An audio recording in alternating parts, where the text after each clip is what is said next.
पाप का घड़ा और सीमा के उस पार का गांव। नेपाल सीमा के पास एक घने जंगलों और पहाड़ियों के बीच एक छोटा सा गांव था। वहां तक पहुंचने के लिए कोई पक्की सड़क नहीं थी। बरसात में चारों ओर कीचड़ भरा जाता था और न बिजली थी, न अस्पताल, न स्कूल की अच्छी व्यवस्था।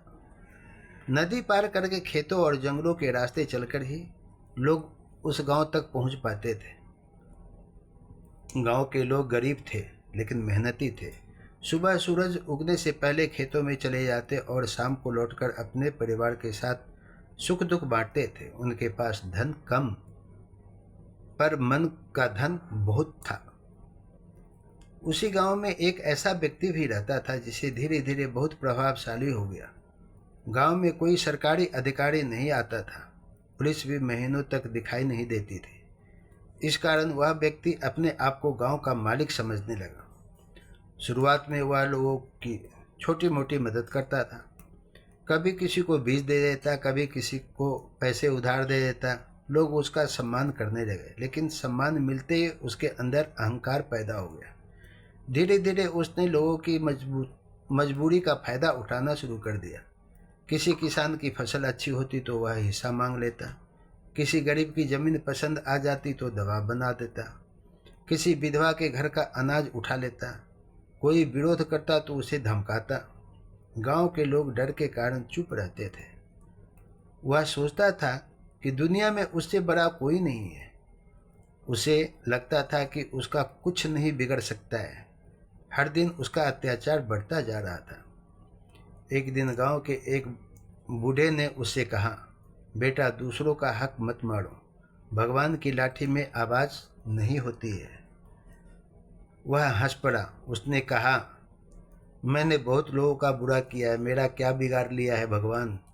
भगवान अगर होते तो अब तक मुझे सजा दे चुके होते। आप क्या बोल रहे हो बाबा? बूढ़ा मुस्कुराया और बोला, जब किसी का पतन निकट आता है तब प्रकृति उसे भरपूर अवसर देती है। वह सोचता है कि वह जीत रहा है, लेकिन वास्तव में उसका पाप का घड़ा भर रहा होता है। उसने बूढ़े की बात का मजाक उड़ा दिया। समय बीतता गया। अब उसका अत्याचार और बढ़ गया। गांव के बच्चे स्कूल नहीं जा पाते थे क्योंकि रास्ते में वह उनसे मजदूरी करवाता, गरीबों का राशन रोक देता, लोगों के पशु छीन लिया करते। जो व्यक्ति जीवन भर ईमानदारी से कमाता था, उसकी कमाई भी वह छीन लेने लगा था।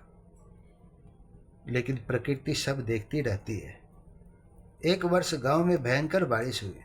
पहाड़ों से पानी उतरा, नदी उफान पर आ गई। जिस जमीन पर उसने कब्जा किया था वही सबसे पहले नदी में कटने लगी। उसने सोचा यह तो छोटी बात है, लेकिन यह शुरुआत थी। अगले वर्ष उसकी फसल बर्बाद हो गई। फिर उसके पशु बीमार पड़ने लगे। उसके अपने साथी जो उसके साथ अन्याय करते थे, अन्याय में साथ देते थे, एक एक करके उसे छोड़ने लगे। जिस व्यक्ति को देखकर गांव वाले कांपते थे, अब वही अकेला पड़ता जा रहा था। फिर भी उसका अहंकार नहीं टूटा। उसने सोचा कि धन से सब ठीक हो जाएगा, लेकिन धन भी धीरे धीरे खत्म होने लगा। एक दिन वह गंभीर रूप से बीमार पड़ गया। गांव में अस्पताल नहीं था, चार पहिया वाहन आने की रास्ता नहीं थी। उसे बांस की खाट पर लाद कर कई किलोमीटर दूर ले जाना पड़ा। जिन लोगों पर उसने अत्याचार किया था, उन्हीं के कंधों पर उसकी खाट जा रही थी। रास्ते में उसे बूढ़े की बात याद आई। पाप का घड़ा भर रहा होता है। अब उसे समझ आने लगा था कि जो कुछ हो रहा है वह केवल संयोग नहीं है। वह रोने लगा। उसने कहा, मैंने जीवन भर दूसरों को दुख दिया, आज मेरे दुख में कोई अपना नहीं है। तब उसके साथ चल रहे एक वृद्ध किसान ने कहा, बेटा, प्रकृति बहुत न्यायप्रिय है। वह तुरंत दंड नहीं देते, पहले समझाने का अवसर देते हैं। पहले समझने का अवसर मिलता है, फिर चेतावनी देते हैं। फिर भी मनुष्य नहीं समझता तो उसके कर्म की ही उसका फैसला कर देते हैं। उसकी आंखों से आंसू बहने लगे। उसे पहली बार एहसास हुआ कि शक्ति का उपयोग सेवा के लिए होना चाहिए, न कि अत्याचार के लिए। कुछ समय बाद वही ठीक तो हो गया, लेकिन अब उसका जीवन बदल चुका था। उसने जिनकी जमीन छीनी थी वापस उसको कर दी और माफ़ी भी मांगी। जिसका पैसा दबाया था लौटा दिया और उसका भी पांव पकड़ा। गरीबों की सहायता वह करने लगा। जो भी आता उसकी मदद करना वह सीख लिया। बच्चों को पढ़ने के लिए प्रेरित करने लगा। अब गांव वाले उससे डरते नहीं थे, बल्कि उसके परिवर्तन की प्रशंसा करते थे। बरसों बाद वही बूढ़ा किसान गांव के बच्चों को समझाते हुए कहता था, बच्चों याद रखो, जब कोई व्यक्ति गलत काम करके सफल होता दिखाई दे तो यह मत समझो कि न्याय मर गया है।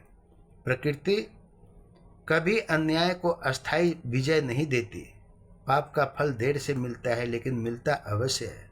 दूसरों को रुलाकर कोई सच्चा सुख नहीं पा सकता है। अहंकार मनुष्य का सबसे बड़ा शत्रु है। और सबसे बड़ी बात, शक्ति मिले तो उसका उपयोग सेवा के लिए करो, अत्याचार के लिए नहीं। बच्चे ध्यान से सुनते और समझते थे। सीमा के उस छोटे से गांव में आज भी लोग अपने बच्चों को यही शिक्षा देते हैं। अच्छे कर्म का फल अच्छा और बुरे कर्म का फल बुरा अवश्य मिलता है। समय लग सकता है, लेकिन प्रकृति का न्याय कभी रुकता नहीं है।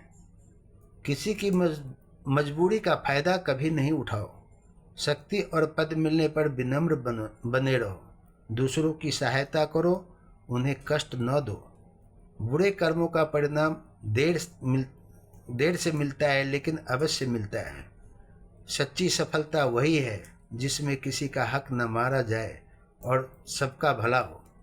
यह कहानी बच्चों को यह सिखाती है कि अहंकार और अत्याचार अंततः विनाश का कारण बनते हैं, जबकि दया, ईमानदारी और सेवा मनुष्य को सच्चा सम्मान दिलाती है।